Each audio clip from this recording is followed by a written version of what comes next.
разрушени во непосредна близина на сигурно повеќе гроздача, че станува збор за Мустафа Паша.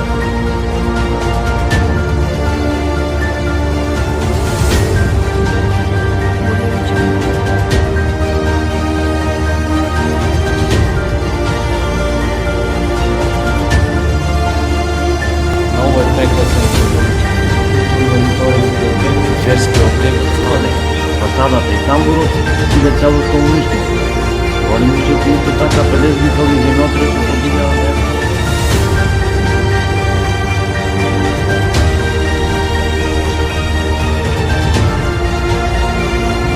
Како се рекла, искачувањето до терасата на овој објект, како што гледате, се одвива по така наречен еден зиден тунел, така би го рекол.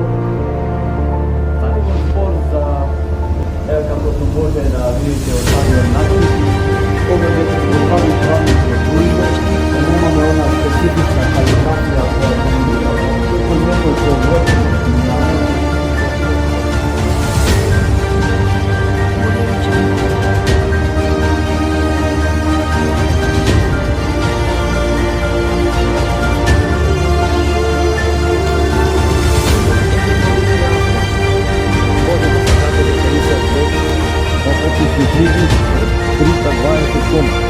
која пада во ова музеј на султаните Бајат Тори, изградена на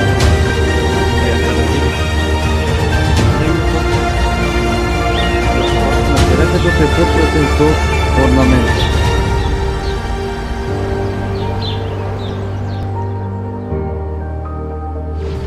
Audio Jungle.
Се наоѓаме во дворот на една од најрепрезентативните џамии поставени од османлискиот период.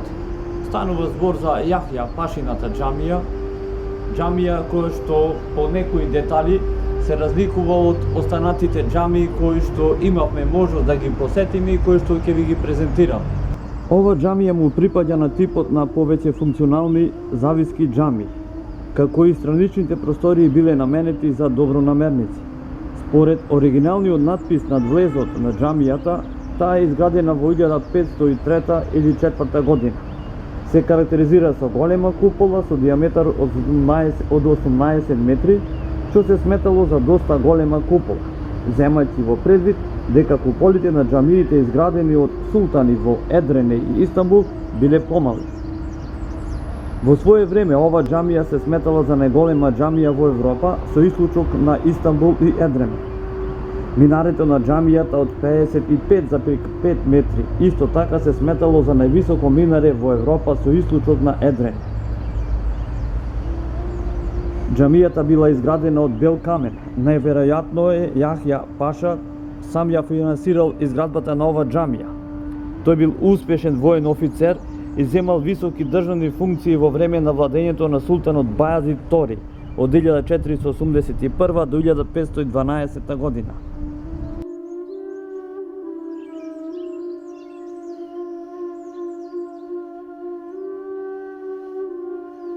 Тој исто така бил босански санџакбек, румелиски беглер, бек и везир, а женејќи се со Хатиџе Хатун, една од ќерките на султанот Бајазид II, му станал зет на султанот, што е уште едно појаснување за неговото амбициозно финансирање. Починал во Едрин во 1509 година, а неговото тело било донесено во Скопје за да биде погребано до џамијата. Како што е наведено во Вакуф намето од 1506 година, на својата како рај убава џамија и на другите објекти што ги изградил во Скопје, Имарет и Медресата, Јахја Паша го завршал целокупниот свој недвижен имот што го поседувал во Румелија, Скопје, Софија, Пловдив, Никполе и Истанбул.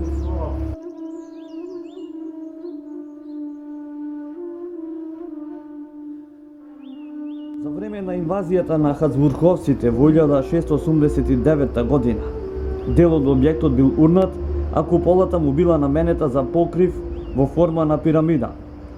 Два пати во џамијата удрил гром, при што биле нанесени големи штети. Се смета дека џамијата имала 5 малечки кубиња над тремот, но по бројните оштетувања и со подоцнежните обновувања, џамијата доста го изменила својот изглед и загубила од својата оригиналност. Во 1915 година, за време на Првата светска војна, германците просторот на џамијата го користеле за артилериска работилница, а по завршувањето на војната повторно била приспособено за вршење на верски обреди.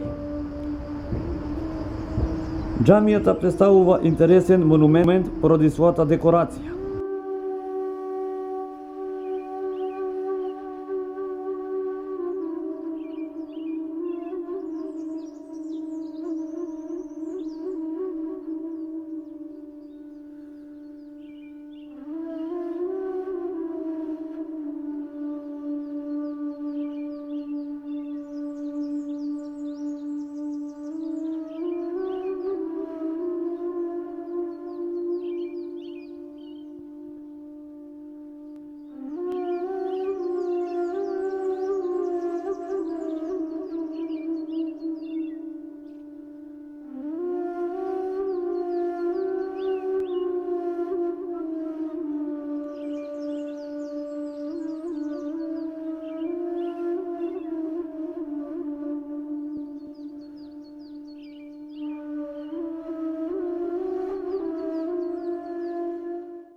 Еве во внатрешноста на ова џамија.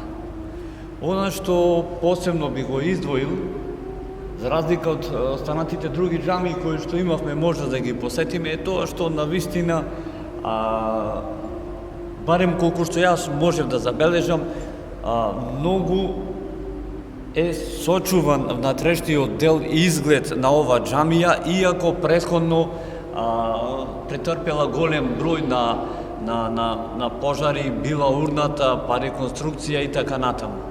Ова што сега пред малку го реков, за причини што уште на самиот влез веќе ја наоѓаме самата порта која што била, значи што од тој период и ден денес како таква е сочувана. За разлика од другите џамии кои што имавме можност да ги посетиме, значи тука веќе како што може да забележите, значи покрај михработ и мимбарот, кои што се карактеристични за џамиите како верски објекти, се разбира и составен дел од истите, а внатрешниот дел буквално се разликува од останатите џамии, пред се заради тоа што веќе доминира бело-сивата боја, кај која што не се забележливи одредени калиграфски детали и цртани делови, кои што се карактеристични кај другите џамии што имавме можност да ги посетиме.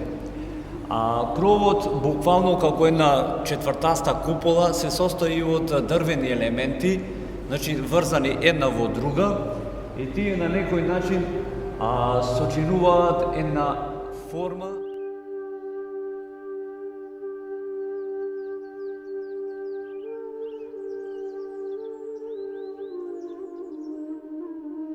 Посебно друго е интересно е тоа што терасата Значи, делот од каде што може дополнителна бројка на джематли да извршуваат намаз. Исто така и тој го задржал обликот, поранешниот облик. Во повеќе наврати се одело кон негово зачувување, реновирање. При искачувањето на ова тераса, би рекол, се поминува низ овие два мали отвори.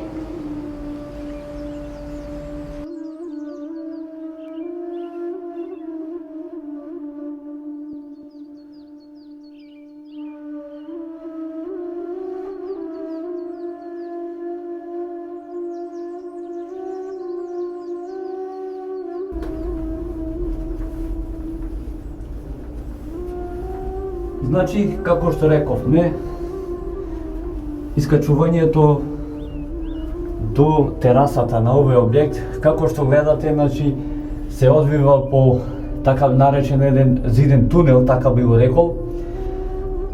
Скалите се уште ја задржале автентичност, значи изработени се од камен и тука не е извршена никаква промена, како што буквално промени претрпеле другите објекти на џами кои што имавме можност да ги посетиме. Еве не тука во горниот дел терасата и од тука веќе малку поопштирно можеме да видиме како изгледа од овој дел на трешноста на ова џами.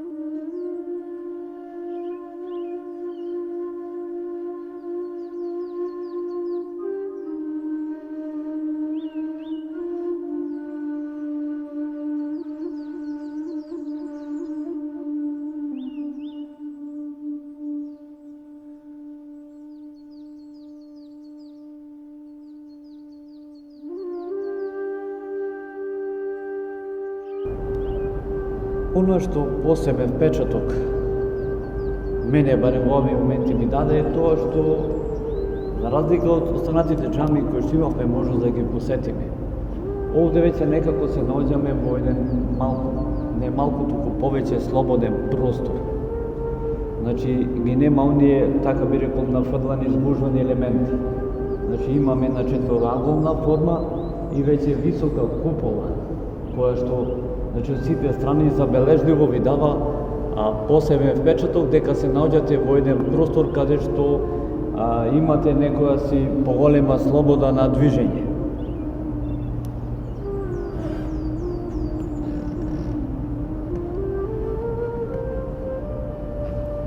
Од терасата, каде што моментално се наоѓаме сега, значи има влез и така би рекол излез од истиот дел, значи на другата тераса.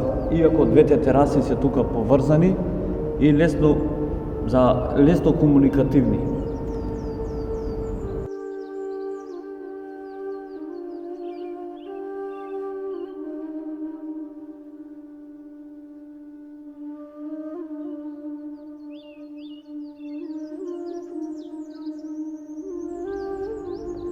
Еве веќе во долниот дел на џамијата. Морам да бидам искрен дека овие скали тука по кои што се искачив горе посебно ме фасцинира и ми дадоа некое посебно чувство. Значи немавме никаква модернизација, туку се она што било обработано од камен, па зидовите странично буквално останало токму онака како што било и при почетокот на незината градба.